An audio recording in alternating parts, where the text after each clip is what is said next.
Hello and welcome to Healthy Cleveland. I'm Dan Monroe. Today's topic, Alzheimer's disease. My guest, Jana Rush, Vice President for Care and Support Services with the Alzheimer's Association. Jana, thanks for joining me. Thank you for having me. Tell me about the Alzheimer's Association and your role within it. Yes, well, the Alzheimer's Association, I work for the Cleveland area chapter. I'm the Vice President for Care and Support Services. We service 5 counties, Cuyahoga, Geauga, Ashtabula, Lake, and Lorain counties. We have 3 office locations, one in Beechwood, one in Avon, as well as one in Mentor, Ohio. All right. Well, what kind of services do you offer at the association? So we have several services. So our entry service that we like people to first come in counseling with is our 24/7 helpline. That is our service where people can call 24 hours a day, 7 days a week, and we provide information on medications, memory loss, planning for future course of the disease, safety tips, caregiving tips are all provided on our helpline, and that's provided in 140 different languages. What about programs for families going through this disease? Yeah, so we also, as an extension of our helpline, we offer care consultation, which is where you can speak with a licensed counselor in relation to developing an action plan that can assist you with decision making. We also offer caregiver support groups, and that's offered throughout our 5-county area.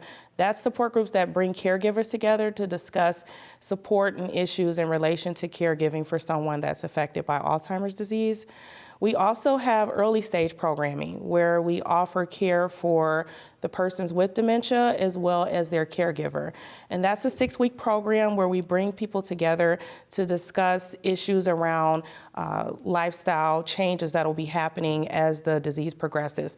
So someone in the early stages is able to also participate with their loved one on future decision making.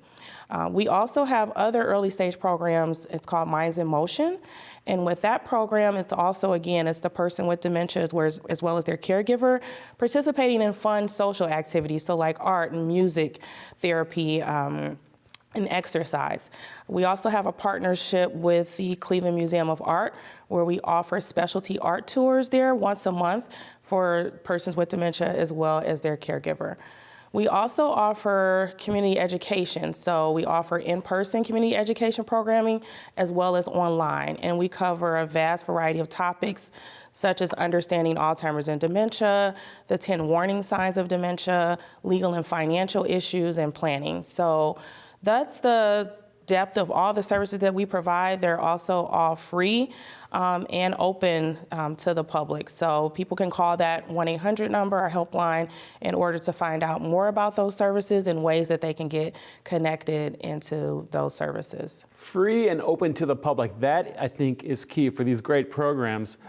Besides the phone number, can people go to your website? Yes, they can visit us at alz.org to find more information. And specifically for our area, they will search for the Cleveland location. Now, we've all really heard about Alzheimer's disease, and a lot of us have been affected by it in some way or another. But what exactly is Alzheimer's disease, and what's happening to your brain?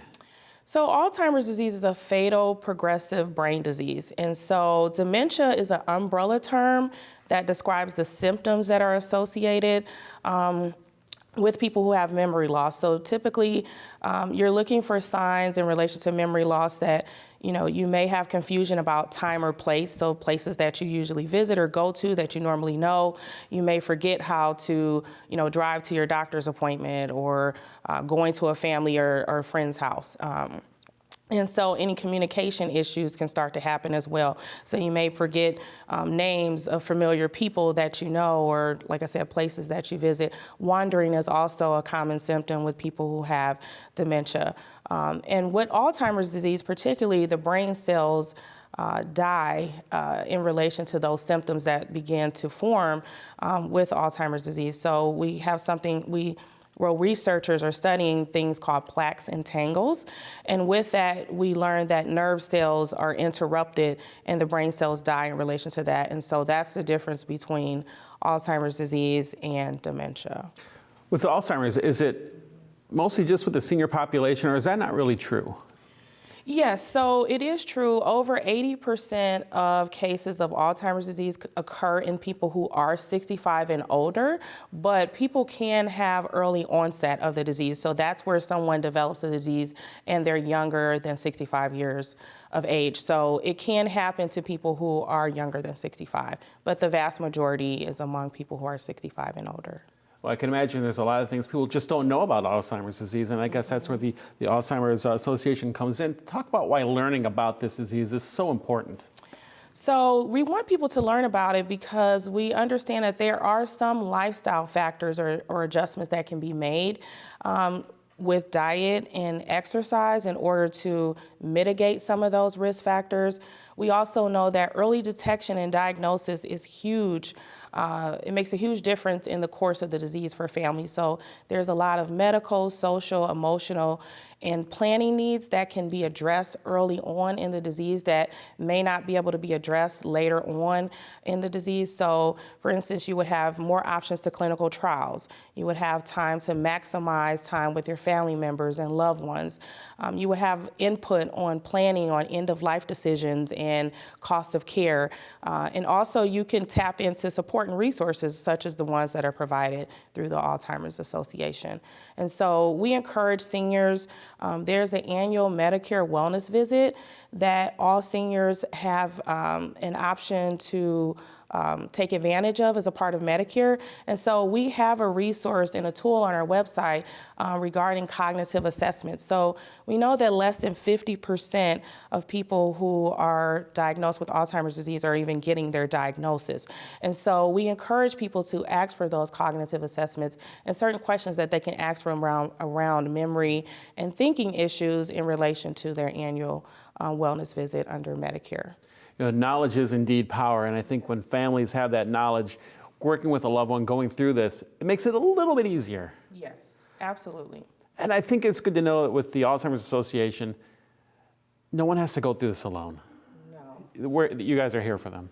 Absolutely, and we're able to connect them to, like I said, the resources and tools that they can have for planning. And the earlier that they can be involved in that process, Alzheimer's disease is a very costly disease. It's one of the most costly diseases currently in America. And so as people are diagnosed earlier, they're able to take a lot of those prevention measures and steps to try to preserve their cognitive functioning as long as possible. So, now, I heard this, and I heard African Americans are twice as likely at risk of developing Alzheimer's and not being diagnosed as compared to non-whites or whites. Tell me about that. Is that true? Yes, so African Americans are twice as likely to be diagnosed, and we believe that a lot of those racial differences are due to systemic variations in health, lifestyle factors, and socioeconomic factors such as education and poverty. So we think that that accounts for a lot of the differences that we see among those who are diagnosed. We also know that African Americans also are diagnosed much later in the disease than non-African Americans. And so, again, being diagnosed much later in disease, when you have more health complications, you know, the more costly that it is and the more difficult that it is for caregivers to be able to navigate that process. Why the delay in the diagnosis? So I think that what we found, so in 2019, we released our facts and figures, and we did a special report and study on cognitive assessments in primary care. And so what we found is that 4 out of 5 seniors, you know, really feel that it's important for them to have some type of cognitive screening.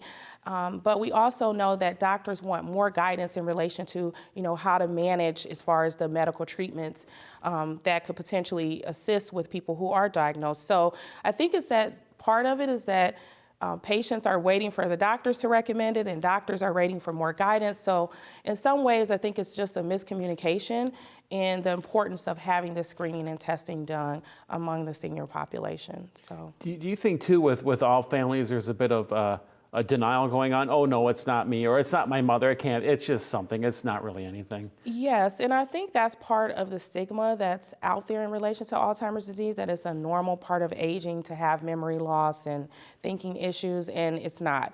It's not a normal part of aging, and that's what we want people to know, that it's actually a brain disease, and it's something that, you have to actively participate in, learning more information about it and how to manage symptoms as they arise during the course of the disease. So. Now, are there any clinical trials going on in the African American community about Alzheimer's? Yeah, so we do have clinical trials that are ongoing. We don't have any particularly that target the African American community, but what we like to encourage is that more African Americans be involved in clinical trials. So currently we have a U.S. pointer study that is underway with the association, which is a study that will look at lifestyle interventions as far as preserving cognitive health. And so this is the first of its kind that's been done across the U.S. And so there are certain states that have already enrolled to be a part of that. And so we like to educate, through our community education program, and we work to educate the community on the importance of clinical trials and why we like that minority representation as a part of that. We know that 90% of clinical trials that are conducted through the National Institutes of Health are comprised of non-minorities or non-Hispanic whites. And so we want to encourage that participation so that we have treatments that will be able to address issues across the racial groups. So, what are some of the barriers that your organization sees in getting the community to come together for these trials? I think it's the education. I think that's the biggest piece, and that's why we are working diligently to, work with the community, to educate the community, specifically targeting the African American community, to educate them about the disease, the importance of clinical trials, and educating them about the clinical trials that are going on and how they can get involved. The association does have a program, the Trial Match program, which is where people can sign up to learn about research studies that are going on in their area or nationwide, and it evaluates them to understand if they would be a good participant for that particular study. So we work to promote education around Trial Match as well to the community. And all this information can be found on your website. Absolutely. It can be found at alz.org, information about Trial Match and all of the other services that we offer and people can be connected to. Well, you kind of went into my next question, is how is the Alzheimer's Association doing the education for the community? Because this is just so crucial information to get out there. Yes, so we will be conducting a community forum. So we are working on having community forums in our 5-county service territory. So we have one coming up in Cuyahoga County at the Warrensville Heights Library. It'll be from 2 to 4 p.m. April 23rd. And so that community forum will specifically focus on the African American community. More than 90% of the Warrensville Heights community is African American. And so we're going to work to bring information to that community, provide education about the association, our programs and services. Is also to learn about the needs and gaps in resources that may be available in that community and how our programs and services can better serve that community. And it's also a way for us to elevate the association and the awareness, of the association within that community. So we plan to hold that first forum, like I said, April 23rd, and we plan to host further forums within Cuyahoga County and our other service territories to learn more about how we can better meet the needs of the community. Is this forum free and open to the public? Again, the forum is free and open to the public. People can call our 1-800 number, our helpline, as well as visit alz.org in order to learn more information and to register for the community forum in April.